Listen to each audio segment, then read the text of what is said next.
Hello everyone, my name is Jatin. तो आज हम देखेंगे लेट कोड का क्वेश्चन रोटेटिंग एरे। यहाँ पे हमें एक नम्स नाम का एरे दिया गया है जिसे हमें हर वैल्यू को के स्टेप्स आगे बढ़ाना है राइट साइड की तरफ। तो पहले देखते हैं हम क्वेश्चन क्या कह रहा है। हमें नम्स नाम का एक एरे दिया गया है जिसकी वैल्यू है 1 2 3 4 5 6 एंड 7, जिसके इंडेक्स है 0 1 2 3 4 5 एंड 6 और के की वैल्यू हमें दी गई है 3।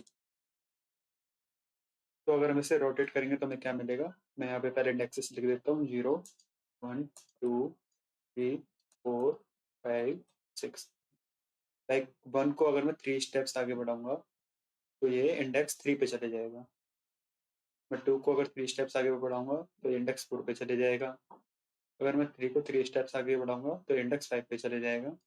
मैं 4 को अगर 3 इंडेक्स आगे बढ़ाऊंगा तो इंडेक्स 6 पे चले जाएगा। अगर 5 को मैं 3 इंडेक्स आगे बढ़ाऊंगा तो ये 0 पे आ जाएगा। अगर मैं 6 को 3 इंडेक्स आगे बढ़ाऊंगा तो ये इंडेक्स 1 पे आ जाएगा। ऐसे ही अगर मैं 7 को 3 स्टेप्स आगे बढ़ाऊंगा तो ये इंडेक्स 2 पे आ जाएगा। तो इसकी ब्रूट फोर्स अप्रोच क्या हो सकती है कि हम एक एक्स्ट्रा एरे क्रिएट करें और उसके अंदर फिर हम ये सारी वैल्यूज ऐड करें, बट उसकी time complexity big of n हो जाएगी एंड स्पेस कॉम्प्लेक्सिटी भी बिग ऑफ एन हो जाएगी। तो हम फाइंड करेंगे कोई इसका ऑप्टिमाइज वे। तो इसकी बेस्ट अप्रोच क्या होगी। जैसा मैं देख पा रहा हूँ, अगर मैं किसी एलिमेंट को राइट साइड शिफ्ट करूंगा, लाइक मैं अगर ये लास्ट वाले एलिमेंट को राइट साइड शिफ्ट करूंगा तो ये आगे की साइड आ रहा है। तो फर्स्ट मैं क्या करता हूँ, इस नम्स वाले एरे को रिवर्स कर देता हूँ। 7 6 5 4 3 2 1। पहले हमने ये नम्स वाला एरे रिवर्स कर दिया जिसका स्टार्टिंग इंडेक्स है 0 एंड एंडिंग इंडेक्स है एरे की लेंथ। ठीक है। इसके बाद मैं हमारे आउटपुट में देख सकता हूँ कि जो हमें वैल्यूज चाहिए थी 5 6 7 जो पीछे से शिफ्ट होके आगे आई है, वो वैल्यू आगे आ चुकी है। और सेम 4 3 2 1 पीछे जा चुके हैं, बट इनके इंडेक्सेस डिफरेंट है। हमें आउटपुट में चाहिए 5 6 7 एंड ये पीछे वाले में चाहिए 1 2 3 4। तो हम क्या कर सकते हैं, हम इंडेक्स 0 से k-1 तक एंड k से n-k तक अगर इन दोनों को रिवर्स कर दे, 5 6 7 0 से k-1 तक एंड k से n-k तक मीन्स एरे की लेंथ माइनस k तक, अगर हम इसे रिवर्स कर दे तो हमें सेम आउटपुट मिलेगा जो हमें चाहिए। ये मैंने रिवर्स क्यों किया है यहाँ पे कि हम ऑब्जर्व कर पा रहे हैं कि हमें वो इंडेक्सेस आगे तो मिल गए, वो वैल्यूज आगे तो मिल गई, बट वो करेक्ट इंडेक्सेस पे है। अगर हम इन्हें एक और बार रिवर्स करेंगे तो हमें सेम आउटपुट मिलेगा। तो हम यहाँ पे रिवर्स कर सकते हैं। नम्स एरे हमें दे दिया 0 से k-1 तक एंड एक और बार हम इसे रिवर्स करेंगे नम्स k से लेके एरे की लेंथ तक।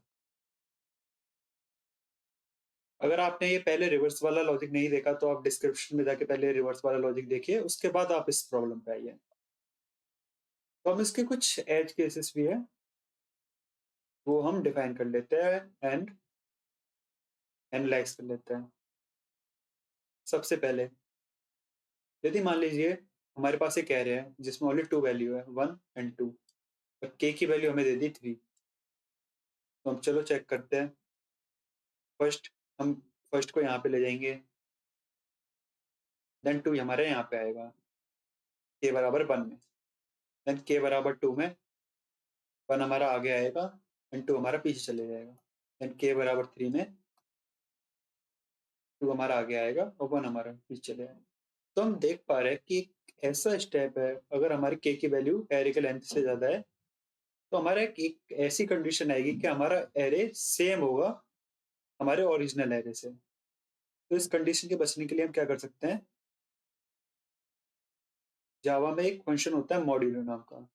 तो हम क्या कर सकते हैं, k equal to k divided by n। ये हमने क्यों किया और यहाँ पे n क्या है, लाइक हमारी k की वैल्यू 3 है और n की वैल्यू है हमारी एरे की लेंथ की वैल्यू 2।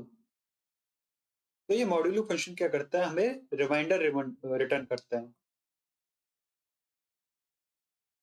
तो अगर मैं 2 डिवाइडेड बाई 3 करूंगा तो हमें मिलेगा 1।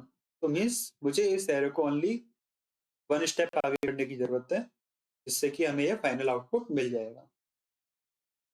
सेम हम एक और एग्जांपल ले सकते हैं, लाइक हम पे एरे है 1 2 एंड 3, k की वैल्यू हमारे पास 4। तो अगर मैं 4 डिवाइडेड बाई 3 करूंगा तो हमारे पास बचेगा 1। तो एट द एंड हमें सिर्फ इसे एक स्टेप आगे खिसकाना है, तो हमें आउटपुट मिल जाएगा 3 1 एंड 2।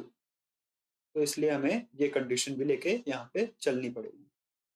तो हम इसका कोड देखेंगे, ये हमारा लीड कोड है, यहाँ पे हम कोड लिखेंगे।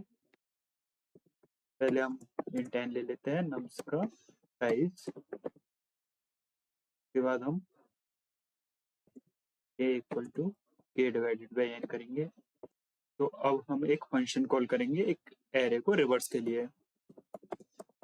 तो इसका मैंने वीडियो डिस्क्रिप्शन में लिंक दे दिया है कि एरे को कैसे रिवर्स किया जाता है। फर्स्ट आप उस वीडियो को देखिए, देन इस क्वेश्चन पे आप आइए। तो पहले हम एरे को रिवर्स करेंगे 0 से एरे की लेंथ तक, उसके बाद हम रिवर्स करेंगे, पहले हम एरे पास करेंगे, उसके बाद k से n-1 तक हम इसको रिवर्स करेंगे, उसके बाद हम इसे रिवर्स करेंगे 0 से k-1 तक। मैं फंक्शन डिफाइन कर देता हूँ हमारा पब्लिक स्टैटिक वॉइड रिवर्स नाम से, जिसके अंदर पैरामीटर्स आएंगे int nums, int left and int right. तो यहाँ पे मेरे को एक व्हाइल लूप लगाना पड़ेगा, जो चलेगा हमारा लेफ्ट हमेशा लेस देन रहेगा राइट से। यहाँ पे एक टेम्प वेरिएबल डिफाइन करेंगे, जिसके अंदर हम नम्स ऑफ लेफ्ट डालेंगे, क्योंकि हमें यहाँ पे स्वैप करनी है, और नम्स ऑफ लेफ्ट में हम डालेंगे नम्स ऑफ राइट। फिर हम नम्स ऑफ राइट में डाल देंगे हमारी टेम्प की वैल्यू, और लेफ्ट पॉइंटर को एक आगे बढ़ाएंगे और राइट पॉइंटर को एक पीछे कर देंगे। तो हम इसे रन करा के देखते हैं। हमारे सारे टेस्ट केसेस पास हो गए, तो हम इसे सबमिट करा देंगे। ये सक्सेसफुल सबमिट हो चुका है, और इस कोड की टाइम कॉम्प्लेक्सिटी है बिग ऑफ n एंड इस कॉम्प्लेक्सिटी है big of 1। So thank you for watching this video. Like and subscribe my channel.